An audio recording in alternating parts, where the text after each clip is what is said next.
Islamabad has become the axis of a high-stakes diplomatic choreography this week, where protocol and perception matter as much as the papers on the table. Iran's top diplomat has flown in. Pakistan has mobilized its civilian and military leadership to receive him, and Washington has dispatched two of its most politically prominent envoys. At the center of it all is a fragile, open-ended ceasefire that leaders on all sides say they want to protect, even as the edges of that truce remain frayed and uncertain. On the evening of April 24, Iran's foreign minister, Abbas Araghchi, landed in Pakistan's capital for what Islamabad described as a regional tour that will take him to Muscat and Moscow after the Pakistan stop. He did not arrive as a lone visitor. He came with clear public instructions to consult closely with Pakistan's leaders and to weigh, in private and in public, whether a resumption of direct talks with the United States can actually move forward. Araghchi met senior Pakistani officials almost immediately, including Foreign Minister Isaac Dar and the Army Chief, Field Marshal Asim Munir. Those sit-downs taking place with senior security officials nearby signaled a meeting that was meant to be as strategic as it was diplomatic. Pakistan's role here is hardly incidental. Islamabad was the broker of a temporary truce earlier in April between Washington and Tehran, and it engineered the first round of talks that unfolded in the Pakistani capital earlier this month. Those initial negotiations, led on the U.S. side by Vice President JDT Vance, lasted some 21 hours and broke up without a deal. Core differences remained unresolved. Above all, the American demand for long-term Iranian assurances about a non-nuclear future and Iran's objections to how the maritime situation in the Strait of Hormuz have been treated, including what Tehran described as a U.S. naval blockade. Now, with Araghchi on Pakistani soil, the White House has confirmed a new American DG quotation. Special Envoy Steve Witkoff and Presidential Advisor Jared Kushner were ordered to travel to Islamabad this weekend to engage in talks that, according to U.S. officials, will be intermediated by Pakistan. A White House spokeswoman made the case plainly: the Iranians want to talk. They want to talk in person, and the administration said the president is always willing to give diplomacy a chance.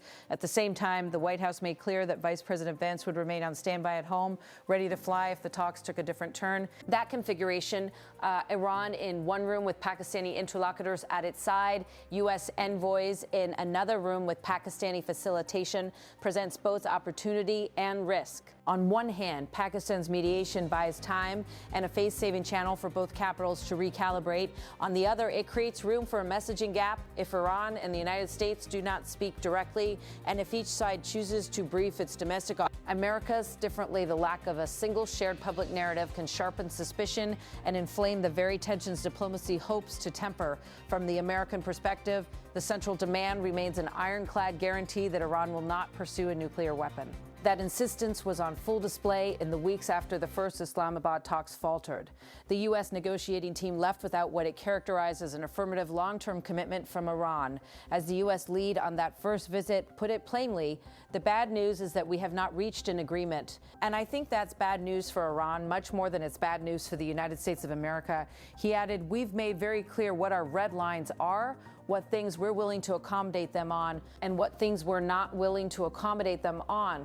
The United States has framed the issue in existential terms, a durable, verifiable commitment that Iran will not seek the instruments to build a nuclear weapon, not next year or the year after, but for the long term." For Tehran, the calculus is different and begins with a set of regional and sovereign priorities: the management of the Strait of Hormuz, maritime security, and the sequencing of concessions. Iran's leadership has made clear publicly and privately that the reopening of the Hormuz to commercial shipping would come with conditions and coordination with Iran's own forces. Those demands have been described in Islamabad as part of Tehran's red lines, items Iran says it cannot concede without concrete reciprocal moves from the Americans. Against that backdrop, Araghchi's public words on arrival underscored a regional rather than bilateral emphasis. He said, "Embarking on timely tour of Islamabad, Muscat, and Moscow. Purpose of my visits is to closely coordinate with our partners on bilateral matters and consult on regional developments. Our neighbors are a priority." The phrasing matters. Iran framed the trip as consultation with regional partners, while many in Washington read the visit as a possible opening for restarting direct U.S.-Iran negotiations in Pakistan. Not everyone in Tehran, however, has embraced the optics of meeting Americans on neutral ground. State media and official statements have at times pushed back against reporting that suggested direct meetings with American officials were imminent.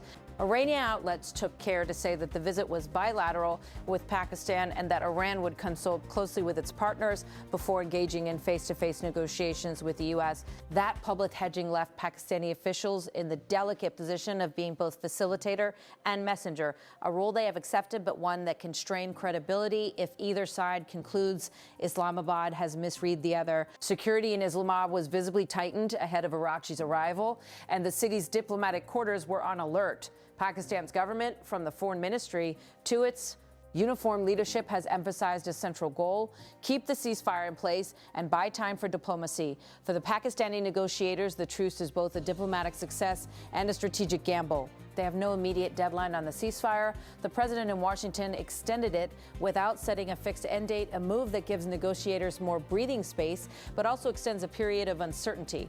President Donald Trump has played a public role in shaping expectations. In interviews and comments about the talks, he has alternated between insisting on toughness and signaling an openness to diplomacy. He noted in public remarks that Iran is undergoing internal turmoil and questioned the clarity of Iranian leadership. Part of the problem is that they have all new leadership and they're fighting like cats and dogs for who's going to control, because we've created a real mess for them. But they've created a mess for the world over the last 47 years. They've killed a lot of our people. We have been speaking to them, but they don't even know who's leaving the country. They're in turmoil. They're in turmoil. So we thought we'd give them a little chance to get some of their turmoil resolved. We'll see what happens, the president said. Those comments underscore a posture that blends pressure with an express willingness to hear out Iran's overtures. The first round of talks in Islamabad illuminated the hard trade-offs. The Americans pressed for a clear, long-term Iranian guarantee against nuclear advancements. Iran demanded normalization in maritime and regional terms and wanted sequencing that ensured Iranian security concerns would be addressed before making major concessions. The two sides came away from that initial round unable to bridge what both described as gaps in sequencing and trust. That failure has left the ceasefire fragile, dependent on diplomatic momentum that so far has been intermittent. Now, as envoy Steve Witkoff and advisor Jared Kushner head back to Islamabad, they carry the political weight of the White House as well as a constrained brief, hear out Tehran, work with Pakistani intermediaries, and try to move the ball forward without a formal meeting between Iran and the United States if the Iranians refuse one. The White House has been explicit about the diplomatic architecture here. Pakistan will mediate. The U.S. will listen. Iran's willingness to sit down, directly or not, will determine what happens next. At the same time, high-level officials in Washington, including the Secretary of State and the Vice President, have said they will remain on standby, ready to travel if negotiations take a decisive turn. That redundancy is not accidental, because these are not ordinary peace talks. The issues at stake involve military postures, the flow of global energy through one of the world's most important choke points, and crucially, a verification regime that either side must trust if any agreement is to hold. The American negotiating team seeks not only immediate de-escalation, but mechanisms that can make any pause sustainable. The Iranians, by contrast, insist on respect for their regional leverage and on steps that secure their maritime interests. As these actors measure each other, Pakistan tries to thread a needle few other governments could attempt. Islamabad enjoys a degree of trust with both capitals cultivated over years of regional engagement and quiet diplomacy.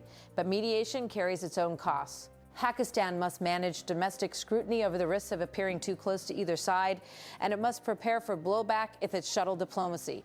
Communicating and translating offers between Tehran and Washington leads to mismatched expectations. A gap in messaging, even if unintentional, can be dangerously destabilizing.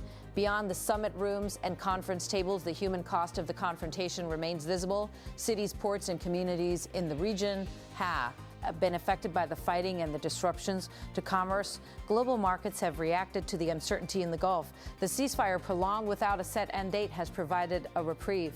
But peace built on mutual suspicion is fragile, and diplomats know well that confidence is the most difficult element to manufacture at the negotiator table. For the negotiators, the coming days are a test of whether diplomacy can outpace the centrifugal forces pulling the parties back toward escalation. Can a mix of face-to-face conversations, mediated exchanges through Islamabad, and public statements that manage domestic politics produce a stable outcome, or will missteps, real or perceived, create an opening for renewed hostilities? The stakes of the answers are large. If a workable sequence of concessions is agreed and verifiable mechanisms are put in place, the region could avoid another round of open warfare and allow trade and civilian life to recover. If talks collapse, the taste Rus could snap with consequences that echo far beyond these capitals. As the meetings continue, few outside the negotiation rooms will be satisfied by platitudes. Each side will watch for concrete moves, assurances on nuclear nonproliferation, explicit commitments on maritime channels, and credible steps to verify whatever promises are put forward. Diplomacy will require both parties to accept compromises that for now look asymmetric. One side must accept constraints on its strategic options, while the other must offer guarantees that those constraints are not merely temporary. In Islamabad, the presence of Araghchi and the arrival of U.S. envoys have created a live, delicate moment for mediation. Pakistan has offered itself as a facilitator, and both Washington and Tehran have, for now, agreed to use that channel. The question now is whether the intermediated conversations will be enough to bridge substantive differences, or whether another round of public brinkmanship will be the default. For diplomats, the calculation is straightforward but brutal: keep talking or risk fighting. For populations caught between decisions made in conference rooms, that calculus is existential. The next 48 to 72 hours, the immediate window in which envoys will confer, publics will react, and leaders will decide whether to escalate their involvement, may determine whether this fragile ceasefire becomes the foundation for a longer peace or a pause that merely postpones the next darker day. On the ground in Islamabad, the message from Pakistani officials has been cautious optimism and a plea for patience. In Washington, officials say they are prepared to listen, to adjust, and if necessary, to send higher-level representatives. In Tehran, the signals are mixed. Public statements emphasize consultation with regional partners and a careful defense of national red lines. Between those positions lies the hard work of diplomacy, of sequencing, verification, and trust build.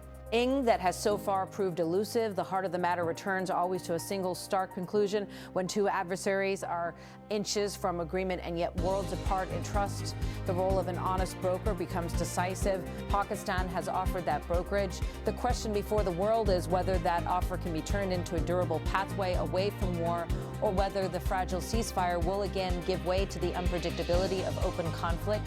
For now, the world watches as envoys descend on Islamabad, as diplomats confer, and as leaders, publicly and privately, weigh the costs of action and the perils of inaction.